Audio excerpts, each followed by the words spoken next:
এইখানে 2600 বাজারটা এক থাকবেন কেন ওনারা একদম প্রতারণা করতেছে আমাদেরকে ভাই। এক জায়গায় পাচ্ছে 2400, আরেক জায়গায় পাচ্ছে 20 টাকার নোট 2500 টাকা, আরেক জায়গায় পাচ্ছে 450 টাকা বেশি। হ্যাঁ চাই আরো সবচেয়ে বেশি হ্যাঁ চাই এই দুইটা লোক 2600 টাকা। এই দুটোর ব্যাপারে কিছু অ্যাকশন নেন আপনারা। 2400 টাকা করে নেন, 400 টাকা নেন বেশি। আমরা 400 টাকার কথা বলছি, 400 টাকা করে বলছি। আমি কিছু বলিনি, এই যে উনি 2600 বলছে, আমরা কথা বলি নাই।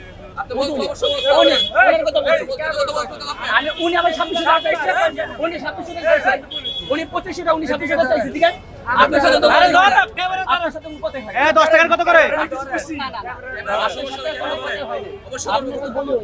উনি আমার 2600 টাকা চাইছে, আমি বলছি ওনার 2500 টাকা, উনি 2600 টাকা চাইছে। হ্যাঁ 2600 বলছেন। এইটা এই যে 20 টাকা নোট, 20 টাকার নোট এটা। হ্যাঁ এই যে 20 টাকা, এই যে এইটা হ্যাঁ, পরে আবার বলছেন কি আরেক জায়গায় একটা করে কম দেয়।